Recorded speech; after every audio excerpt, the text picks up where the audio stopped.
Le maintien à domicile des personnes âgées, éviter l'hospitalisation après une chute. Voilà les défis relevés par mes invités. Je vous présente Laurent Had, bonjour. Bonjour. Bienvenue, vous êtes Merci. le cofondateur et le directeur général de Cocoon Care. À vos côtés, Hugues Métra, bonjour. Enchanté. Bienvenue, enchanté, directeur de l'Institut de recherche Nanoelec au CEA de Grenoble. C'est ça. J'ai tout bon, je ne me suis pas trompé, ça démarre bien. C'est quoi votre idée avec Cocoon Care? Expliquez-moi. Alors nous, on a une mission qui est très simple, c'est de favoriser et de sécuriser le maintien dans leur logement des seniors.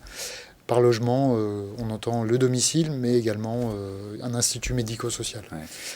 Et donc ça passe par, déjà, alors vous êtes venu avec un petit boitier là qui m'intrigue, ça passe par ce produit déjà. Je suis déjà. Avec ça, qui est en fait la matérialisation de notre service. Ouais. On a avant tout une plateforme informatique qui permet de créer des alertes, de faire de la prévention et bientôt de la prédiction. Et cette plateforme, qui est complètement personnalisable, elle discute avec des objets. Et le premier objet sur lequel on a été, c'est celui-ci. C'est quoi? Donc celui-ci, c'est un détecteur de chute, un capteur et un détecteur de chute totalement autonome. Pourquoi on est allé sur ce sujet-là? Tout simplement parce que la chute des personnes âgées aujourd'hui, c'est plus de 3 fois le nombre de victimes de la mortalité routière. C'est un chiffre qui n'a pas bougé depuis 20 ans, alors qu'il y a des technologies de plus en plus qui sont ultra performantes. Celle-ci en est un exemple. Ça se place où? Ça se place dans une pièce ou dans... au mur ou au plafond, peu importe, on le met où on D'accord. veut. Donc il y a une double exposition possible.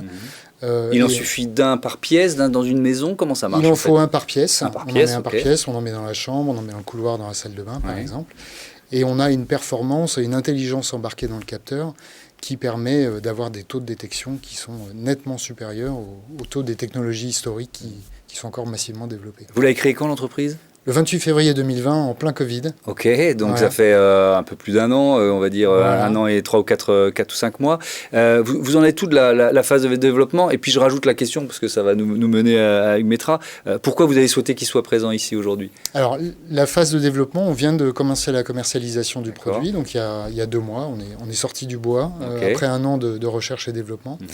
Et pendant cette période de recherche et développement, on s'est aperçu d'une chose, c'est que les technologies qui étaient sur le marché, qui sont encore massivement diffusées, sont les mêmes depuis 20 ans et n'ont pas les niveaux de performance qu'on serait en droit d'attendre. Ça veut dire qu'elle laisse passer un certain nombre de chutes, quoi. Elle Ça ne veut dire détecte pas vraiment. qu'au mieux, j'aurai une chute sur 2 qui sera détectée, au pire, j'en aurai 30%.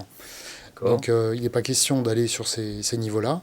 Et donc nous, on a besoin de travailler et d'attester d'une certaine performance. Et c'est pour ça qu'on a fait appel et qu'on a la chance de travailler avec l'IRT Nanoelec. Alors ça supposait quoi, Hugues Métra? C'est des tests, tout simplement? Vous avez testé in situ Oui, tout à fait. le boîtier là? Tout à fait. Ça s'appuie en fait sur une infrastructure qui a été mise en place grâce au soutien de l'État dans le cadre du dispositif IRT. Nanoelec a été créé en 2012. IRT, ça veut dire quoi? Les ça instituts de recherche technologique en D'accord, fait, ok. qui sont financés par le PIA1. Ouais. Et les IRT ont vocation à travailler dans un cadre multipartenarial en rassemblant des industriels et des acteurs académiques de recherche dans un écosystème. Et dans notre cas, notre spécialité, c'est l'électronique et le semi-conducteur. Ok. Et donc, quel test vous avez Et fait? donc, dans ce cadre-là, on a mis en place une plateforme qui permet de faire des tests de sécurité de composants et de logiciels embarqués sur ces composants dans le domaine de la santé à domicile, dans le domaine de l'industrie, dans le domaine du transport. Et Cocoon Care a profité de ces moyens qu'on avait mis en place. On a un centre d'essai qui permet de reproduire à l'échelle 1 ce qui se passe dans une chambre d'EHPAD ou dans une maison pour faire des tests en situation réelle, c'est-à-dire avec du mobilier tel qu'on le trouvera chez une personne âgée. D'accord. Et donc, ça veut dire quoi? Ça veut dire qu'il y avait des humains, des testeurs qui rentraient dans la pièce, qui tombaient. Exactement. On est vraiment dans la situation réelle. On demande à des gens de répéter des chutes. Ouais. On compare des différents types de capteurs pour vérifier que celui qui avait été choisi par Cocoon Care répond réellement en termes de fiabilité par rapport aux solutions existantes. Et en accumulant ces tests, on a petit à petit aussi développé les algorithmes qui permettent de s'assurer qu'on évite, par exemple, de détecter une chute alors qu'il n'y en a pas, ce qui est un des enjeux importants dans le suivi des personnes seniors. Donc ça veut dire qu'il y a une itération, ça a permis d'améliorer le produit, c'est ça? Clairement, et puis en plus ce qui est intéressant avec l'IRT Nanoelec, c'est qu'en plus d'avoir des ingénieurs, on a des scientifiques, et par la plateforme on a eu accès à notamment un docteur en sciences du mouvement qui est quelque part le garant d'un protocole scientifique et rigoureux qui nous permet de dire, tiens, là, il y a un sujet sur lequel il faut qu'on travaille, il faut qu'on s'améliore. Okay. Et donc, on travaille en itération. Alors, ça a duré combien de temps, ces tests, et pour quels résultats? On a démarré en 2015 le projet. Et ça a débouché en fait sur une implémentation d'algorithmes qui permettent maintenant un transfert vers la plateforme logicielle qui exploite les données du capteur développé par Cocoon Care. Oui, donc ça a presque commencé la recherche autour de cette technologie bien avant la création de l'entreprise. C'est ça que je retiens. Tout à fait. Après, il y a un cas d'usage qui s'est développé, qui est celui de la détection chute, mais pas que, puisqu'on a un capteur qui fait aussi de la mesure d'actimétrie, d'activité et de présence au sein du logement.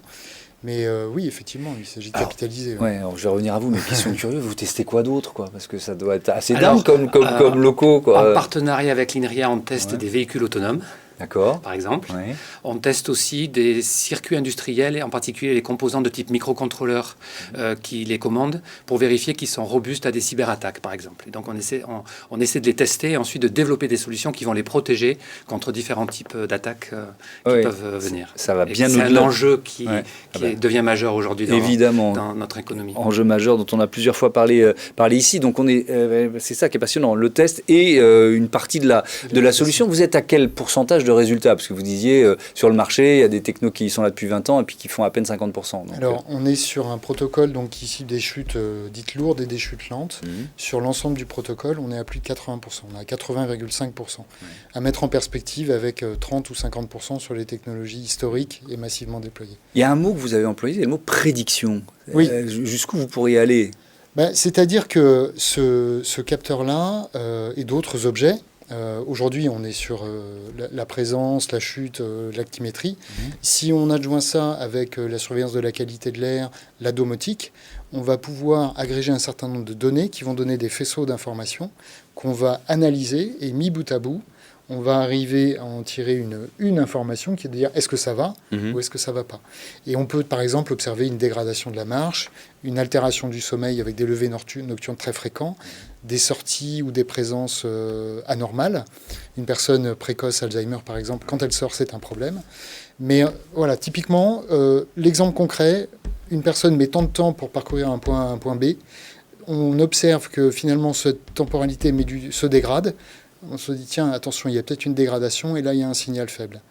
Voilà. Donc ça, c'est de la prédiction. Et c'est déjà opérationnel ou ça le sera? Pas encore, on y travaille. Okay, c'est la prochaine étape. On suivra ça de près. Merci beaucoup à tous les deux d'être venus présenter les solutions de Cocoon Care, un autre écosystème. C'est tout de suite.